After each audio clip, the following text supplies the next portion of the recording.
الحمد لله نحمده ونصلي على رسوله الكريم أما بعد أعوذ بالله من الشيطان الرجيم بسم الله الرحمن الرحيم لا يكلف الله نفسا إلا وسعها لها ما كسبت وعليها ما اكتسبت ربنا لا تؤاخذنا إن نسينا أو أخطأنا.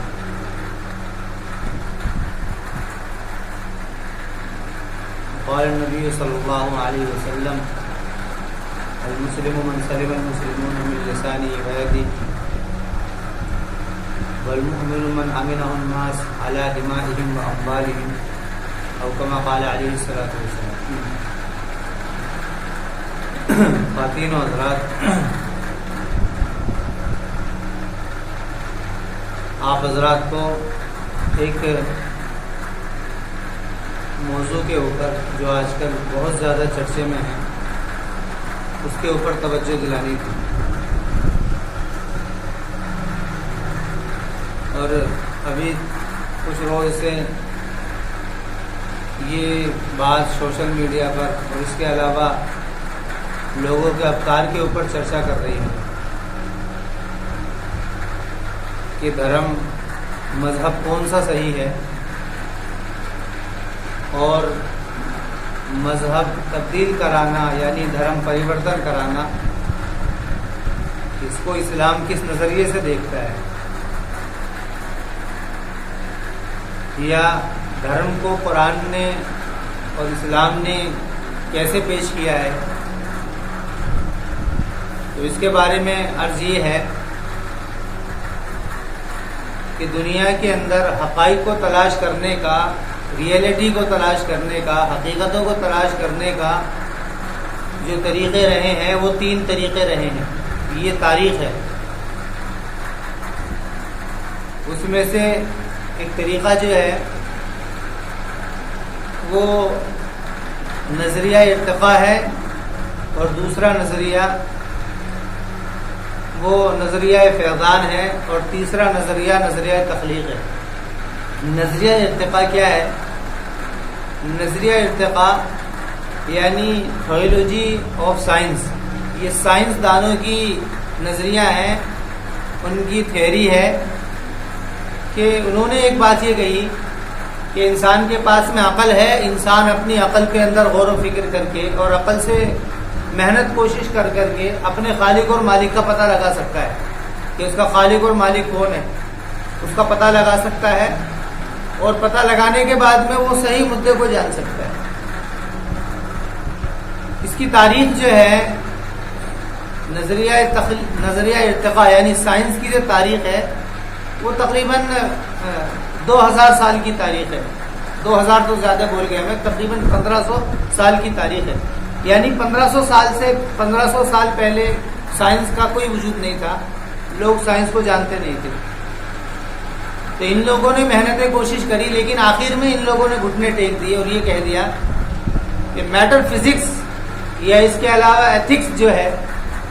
یعنی خالق کون ہے، مالک کون ہے، یعنی جو چیزیں انسان کے آستھک روپ سے اس کے ساتھ تو متعلق ہوتی ہیں کہ وہ جاننا یہ ہمارے بس کی نہیں ہے، اور ہماری عقل کی اتنی رسائی نہیں ہے کہ وہاں تک پہنچ کر کے اس کی ہم تحقیق کر سکیں. یہ سائنسدانوں کا مذہب تھا، سائنسدانوں کا نظریہ تھا، اور ان کی تاریخ 1500 سال کی میں نے عرض کی. اب انہوں نے آ کر کے گھٹنے ٹیک دیے کہ ہم اس کے بارے میں تحقیق نہیں کر سکتے. دوسرا جو نظریہ تھا وہ نظریہ فیضان، جس کو مسٹیکل ریلیجن کہتے ہیں، یعنی صوفیانہ مذہب. یہ کون لوگ تھے؟ یہ وہ لوگ تھے کہ ان کا نظریہ یہ تھا، اس کا جو بانی ہے وہ افلاطون ہے. افلاطون کے بہت سارے شاگرد ہیں. پھر سقراط تو اس کا جو بانی ہے وہ سقراط ہے، اور سقراط کے بعد میں پھر افلاطون وغیرہ اور اس کے علاوہ بہت سارے لوگ آئے. ان کا ماننا یہ تھا کہ انسان کے اندر کچھ خالق مالک نے ایسی صلاحیتیں پیدا کری ہیں کہ اگر وہ ان صلاحیت استعدادوں کو زندہ کر لے تو زندہ کرنے کے بعد میں وہ خالق تک پہنچ سکتا ہے. تو اس میں انہوں نے کچھ طریقے ایجاد کیے. اس میں طریقہ یہ تھا کہ کچھ چلے وغیرہ کر لیے جائیں، کچھ مراقبے کر لیے جائیں،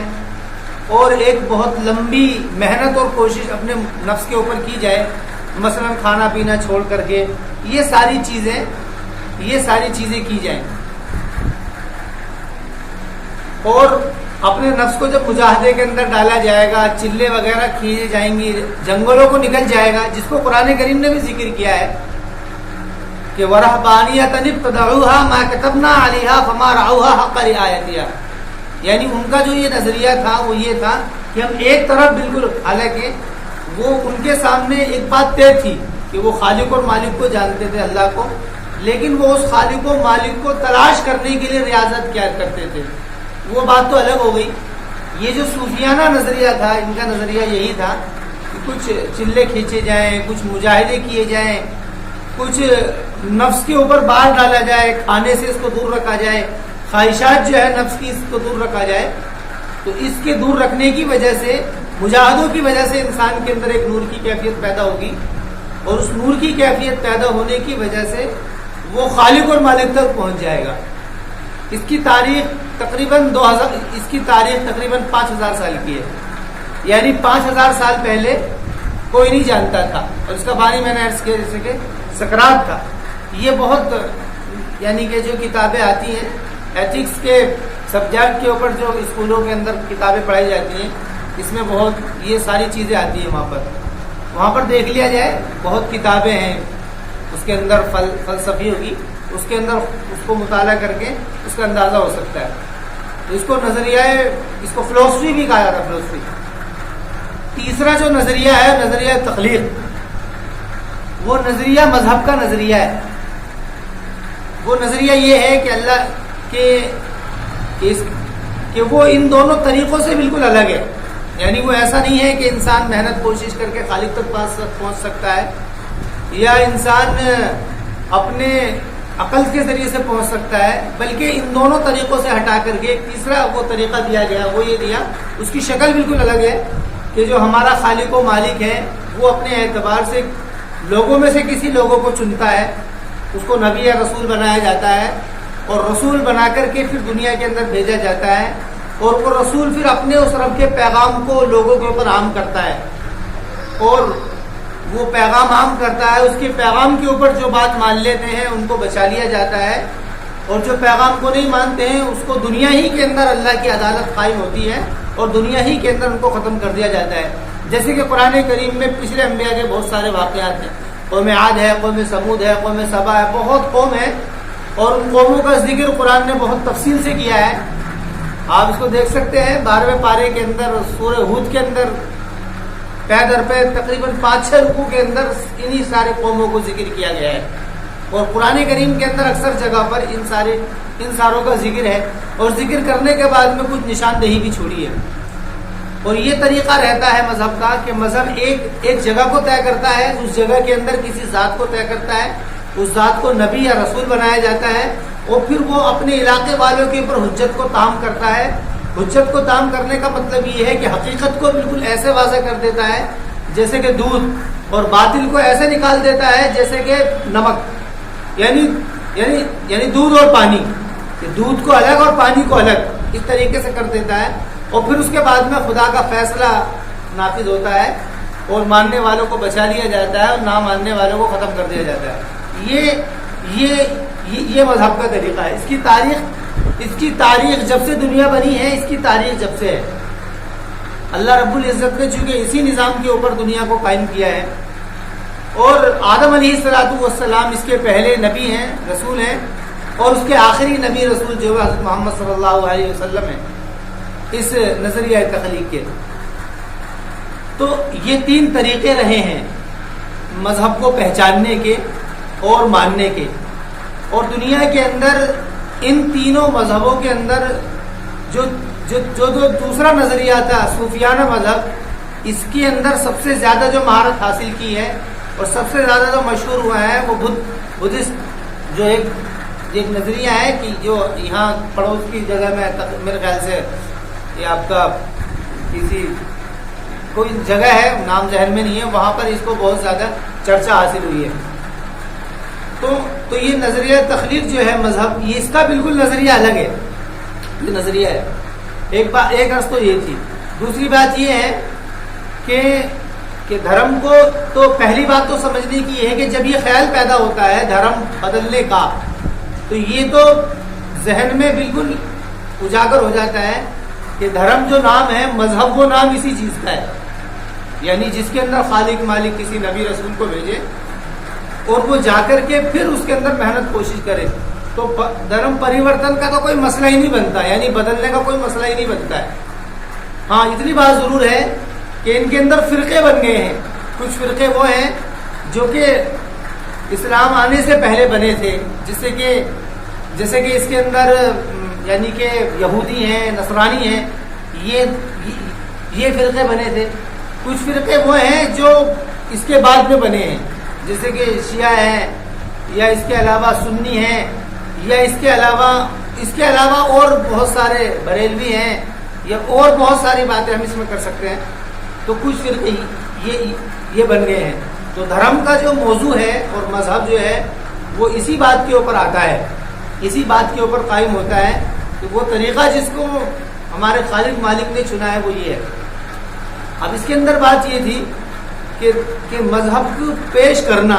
اور لوگوں کی ذہن سازی کرنا اور لوگوں کے اوپر مذہب کو پیش کرنا، اس کو اسلام کس نظریے سے دیکھتا ہے اور اسلام ہم کو کیا رہنمائی کرتا ہے۔ تو دیکھیے ایک طریقہ تو وہ ہے جو اس کے بھی دو طریقے رہے ہیں، ہر دور کے اندر اس کے دو طریقے رہے ہیں دنیا سے، جب سے دنیا بنی ہے اب تک۔ پہلا طریقہ تو یہ تھا کہ دعوت کا طریقہ تھا کہ انبیاء علیہم السلام اپنی قوم کو دعوت دیتے اور اپنی قوم کو آ کر کے بات بتاتے، سمجھاتے، ان کے اندر دین کی جذبات، ان کو حقائق سے آشنا کرتے اور باطل سے ان کو دور کرتے۔ تو ان کی محنت اور کوشش کے اوپر آپ دیکھ لیجئے کہ کچھ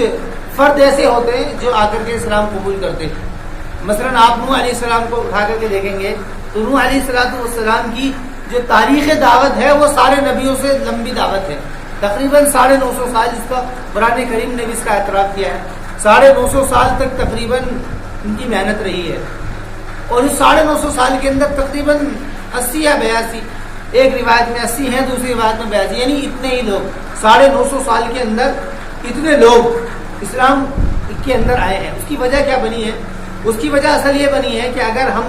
اگر آپ لوگ انسانوں کا تجزیہ کریں گے، انسانوں کے اوپر، ان کے ذہن اور افکار کے اوپر انالائسس کریں گے، تو آپ دیکھیں گے کہ انسان کے اندر دو قسم کے لوگ پائے جاتے ہیں۔ ایک قسم تو وہ ہے کہ جس کا جو ہے پس منظر وہ روایتی نظریہ ہے، روایتی ٹریڈیشن جس کو بولتے ہیں، یعنی وہ یہ دیکھتے ہیں کہ ہمارے بڑے کس پلیٹ فارم پر کھڑے تھے، ہمارے بڑوں کا کیا نظریہ تھا، ہمارے آبا و اجداد، ہمارے پرانے پوروج وہ کس نظریے پر کھڑے تھے، وہ اس بات کو دیکھیں گے۔ اور انہی کے یہ تقریباً تعداد 80-85% تک ملے گی، بلکہ میں کہہ رہا ہوں کہ یہ بہت بڑی تعداد ہے جو اس خیال کی آپ کو ملے گی۔ اس کے اندر کچھ تعداد مل جاتی ہے، تقریباً 20-25% کی تعداد مل جاتی ہے۔ وہ لوگ ہوتے ہیں کہ جو کہ آزادانہ نظریے کے ہوتے ہیں، وہ یہ سوچتے ہیں کہ ہم ہر چیز کو اپنے اعتبار سے سمجھیں گے، اس کو پرکھیں گے، اس کو دیکھیں گے، کیا حقیقت ہے کیا نہیں ہے، کیا حقیقت ہے کیا نہیں ہے۔ تو حقیقت کو ہم دیکھیں گے اور حقیقت سے آشناس ہو کر کے ہم اس کو قبول کریں گے۔ یہ تعداد تقریباً 20% یا 25% لوگوں کی ہوتی ہے۔ تو یہی وجہ بنتی تھی کہ انبیاء علیہ السلام کے دور کے اندر جو لوگ اسلام قبول کیا کرتے تھے وہ وہی لوگ ہوتے تھے کہ جو کہ اپنے روایتی خیال سے ہٹ کر کے، اپنے آباء و اجداد کے افکار سے ہٹ کر کے، خود اپنے اعتبار سے، عقل کے اعتبار سے اس کو سوچتے تھے۔ آپ قرآن کو دیکھو، جہاں پر بھی آپ دیکھیں گے، جہاں پر بھی واضح و نصیحت کی بات کہی گئی ہے، وہاں پہ قرآن کریم کے اندر کئی الفاظ آئے ہیں۔ مثلا افلا تعقلون، کہ تم عقل کیوں نہیں رکھتے ہو، عقل کیوں نہیں رکھتے ہو۔ بعض لوگ اس بات کو کہتے ہیں کہ نہیں، اسلام اصل میں عقل سے ماننے کا نہیں ہے، سننے سے ماننے کا ہے۔ یہ نظریہ میرے نزدیک صحیح نہیں ہے۔ کیوں؟ اس لیے کہ عقل سے ہی مذہب ماننے کے لیے عقل دی گئی ہے، کہ مذہب کو تاکہ حقیقت کو جانا جائے تو اس کے لیے جاننے کے لیے ہی عقل دی گئی ہے۔ تو عقل جاننے کے لیے. ہاں یہ بات تو کہی جاتی ہے کہ بن دیکھے مان لیا جائے, یہ تو بات سمجھ میں آ سکتی ہے, لیکن بنا سمجھے مانا جائے یہ ایمان کے تقاضے کے خلاف بات ہے. یہ ایمان کے تقاضے کیوں؟ کیونکہ اگر یہ ایمان کے تقاضے کے موافق ہوتی تو قرآن کریم نے یہ الفاظ کیوں ذکر کیے ہیں؟ افلا تعقلون, کہ تم عقل کیوں نہیں رکھتے ہو؟ افلا تتفکرون, کہ تم فکر کیوں نہیں کرتے ہو؟ ان فی خلق السماوات والارض واختلاف اللیل والنہار لآیات لقوم یعقلون, اور آگے فرمایا لقوم یتفکرون. یہ الفاظ جو ہیں افلا یتدبرون القرآن ام علی قلوب اقفالها, کہ وہ لوگ قرآن میں غور و فکر کیوں نہیں کرتے؟ اور قرآن کریم میں دیکھو کئی جگہ انتم انشأتم شجرتها ام نحن المنشئون, کہ ہم نے زمین نے درخت نکالے ہیں, کہ یہ کس نے نکالے ہیں؟ یعنی قرآن جو ہے وہ جگہ جگہ پر انسان کی عقل کو ٹچ کرتا ہے, مثالیں دیتا ہے. مثالیں دیکھی, مثالیں کیسی کیسی دی ہیں؟ مثالیں کس کو دی جاتی ہیں؟ مثالیں عقل والوں کو دی جاتی ہیں. مثالیں جو ہیں عقل, اور میں کہہ رہا ہوں کہ کوئی پارا شاید ایسا ہو جس کے اندر مثال نہ دی گئی. قرآن کریم نے بات کو سمجھانے کے لیے تاکہ انسان عقل سے اس بات کو سمجھے بہت مثالیں دی ہیں. ابراہیم علیہ السلام کی مثال دی ہے جو کہ نمرود سے وہ جو پورا واقعہ ہے اس کو نقل کیا ہے. یوسف علیہ السلام کا پورا واقعہ نقل کیا ہے. اس کے علاوہ اور بہت ساری جگہیں ہیں جہاں پر قرآن کریم نے عقل کو ٹچ کیا ہے. تو میں عرض کر رہا تھا تو یہ ہر نبی کے دور میں تقریباً 25 سے 30% یہ لوگ ہوا کرتے تھے جو کہ نظریات ان کے نظریاتی خیال کے لوگ ہوتے تھے کہ یہ لوگ سمجھتے بات کو عقل سے, اس کے بعد میں اسلام قبول کر لے. وہ ان کو اس سے بالکل بھی سروکار نہیں تھا کہ ہمارے آبا و اجداد کس بات کے اوپر. آپ دیکھیے کہ قرآن کریم جب ان واقعات کو ذکر کرتا ہے تو نہ ماننے والوں کا جو عذر ہے وہ کیا کہتا ہے؟ نہ ماننے والوں کا عذر قرآن نے ذکر کیا ہے کہ قالوا ما وجدنا علیہ آباءنا, کہ جس بات کے اوپر ہم نے اپنے باپ داداؤں کو پایا ہے ہم اس کو کیسے چھوڑ دیں؟ کہ جس بات کے اوپر ہم نے اپنے باپ داداؤں کو پایا ہے ہم اس کو کیسے چھوڑ سکتے ہیں؟ یہی ہے. میں عرض کر رہا ہوں کہ آپ جو ہے ایک طرف سے پڑھتے چلے جائیے, قرآن کو ایک طرف سے پڑھتے چلے جائیے تو پورے قرآن کریم کے اندر ان لوگوں کا عذر اس کے سوا کچھ نہیں ملے گا, اس کے سوا کچھ نہیں ملے گا کہ ان کا ذہن جو ہے وہ روایتی خیال کا تھا, اس کے علاوہ اور کچھ نہیں ملے گا. بس یہی بات کہ ہم نے باپ داداؤں کو ایسا پایا, ہم نے اپنے باپ داداؤں کا کہ وہ ہم نے اس کے اوپر پایا. میں عرض کر رہا تھا تو یہ لوگ ہوتے ہیں جو کہ تقریباً اب ہوتا کیا ہے کہ ایک چیز آتی ہے, کچھ لوگ نظریاتی خیال کے لوگ مانتے ہیں, سمجھتے ہیں عقل سے, پھر یہ تعداد اور بڑھتی ہے, پھر یہ تعداد اور بڑھتی ہے, اور جب بڑھتے یہ تعداد یہ اجتماعیت کی شکل لے لیتی ہے تو یہی اجتماعیت پھر ان لوگوں کی جو کہ روایتی خیال کے لوگ تھے ان کے لیے بھی باعث ہدایت بن جاتی ہے, اور وہ بھی لوگ اس طریقے سے ماننا شروع کر دیتے ہیں. ایک طریقہ تو یہ رہا ہے کہ دعوت کے پس منظر میں بہت کم تعداد ملتی ہے, بہت کم تعداد ملتی ہے. آپ نوح علیہ السلام کو دیکھو, حضرت ہود علیہ السلام ہر نبی کے اندر ہے. لوط علیہ السلام میں تو میرے خیال سے 10 یا 15 ہی لوگ ذکر کیے ہیں. عیسیٰ علیہ السلام کی دعوت کے اوپر صرف 12 یا 13 لوگ جن کو حواری کہا گیا ہے, ایسا ہی ہوا ہے. ہر نبی کے دور میں ایسا ہوا ہے کہ دعوت کے محنت کے نتیجے میں کچھ ہی تعداد آئی ہے, لیکن وہ جو تعداد آئی ہے وہ سمجھ کر کے آئی ہے. ایک تو طریقہ یہ تھا لوگوں کا مذہب کا کنورٹنگ کا کہ مذہب لوگوں نے یعنی جو اسلام کو قبول کیا ہے, میں پھر مذہب کا لفظ ہٹا رہا ہوں کیونکہ مذہب تو وہی ہے کہ جس کو نظریہ تخلیق کہا گیا ہے. باقی تو یہ 2 نظریے ہیں جس کو انسان نے سوچا ہے کہ ہم عقل سے سوچیں گے یا ہم اپنے اندر سیر باطن کریں گے, تو یہ انسان کی اپنی سوچیں ہیں جو انہوں نے کی ہے. تو اچھا, دوسرا طریقہ یہ ہے کہ کوئی مذہبی شخص کے ہاتھ میں اقتدار آ گیا, کوئی مذہب کسی حکومت نے مذہب کو تسلیم کر لیا, کسی مذہب نے حکومت کو تسلیم کر لیا. ایک بادشاہ گزرا ہے جس کا نام ہے, وہ نام ذہن میں نہیں ہے, حضرت عیسیٰ علیہ السلام کے دنیا سے جانے کے بعد میں تقریباً 200 سال کے بعد میں وہ بادشاہ ہوا ہے. اس نے عیسائی مذہب قبول کیا اور عیسائیت قبول کرتے ہی, کیونکہ وہ بادشاہ تھا, اس کو قبول کرتے ہی عیسائیت جیسے سمجھو جیسے کہ ساری دنیا کے اندر عیسائی مذہب ہو گیا, ساری دنیا کے اندر. اور ساری دنیا کے اندر ہوا جس کا نتیجہ یہ نکلا کہ جو دوسرے لوگ تھے ان کو جان بچانی بھاری ہو گئی، دوسرے جو تھے وہ دوسرے لوگوں کو جان بچانی بھاری ہو گئی۔ اسی طریقے سے آپ دیکھیں گے کہ یہ جو اسلام کی اگر آپ تاریخ دیکھیں گے تو مکے کے اندر کیا ہوا ہے، آپ دیکھیے کہ حبشے کے اندر جو ہجرت کی ہے وہ یہی 82-83 لوگ تھے جنہوں نے ہجرت کی تھی حبشہ کے اندر، یعنی مکے سے اکثر لوگ ہجرت کر چکے تھے، اکثر لوگ کچھ پرانے لوگ جو پرانے ایمان والے تھے وہی میرے خیال سے زیادہ ان کی تعداد 10, 15, 20 رہی ہوگی، ورنہ 82-83 لوگ تو حبشہ ہجرت کر چکے تھے۔ تو یہ جو ہجرت ہوئی ہے یہ تقریباً اللہ کے رسول کے مکے میں آنے کے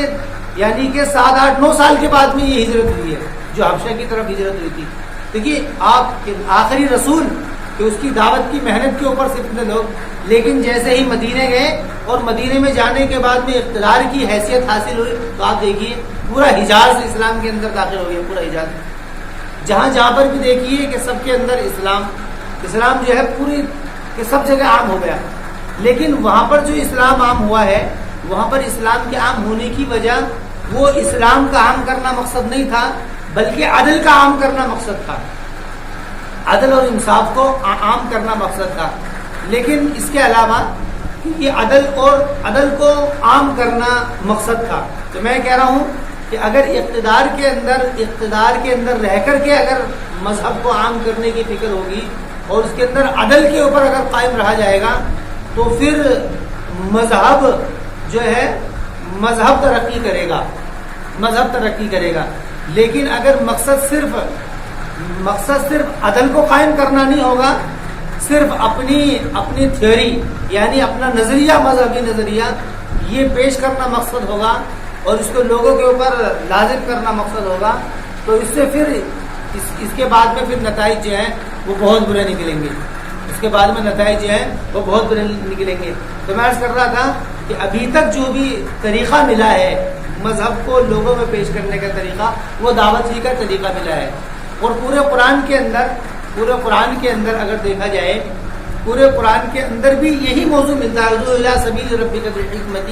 والموعظۃ الحسنہ، کہ تم لوگوں کو اچھے طریقے سے اور موعظۃ حسنہ کے ذریعے سے بلائیے۔ اور اسلام کے اندر یہ بات بڑا جرم ہے کہ کسی کو بھی مذہب کو بدلنے کے اعتبار سے یا کسی بھی اعتبار سے اسلام کے اندر فورس کرنا اور اس کے اوپر زبردستی کرنا یہ قطعاً جائز نہیں ہے۔ اس کے لیے قرآن نے آیت اتاری ہے، لا یکلف اللہ نفسا الا وسعہا،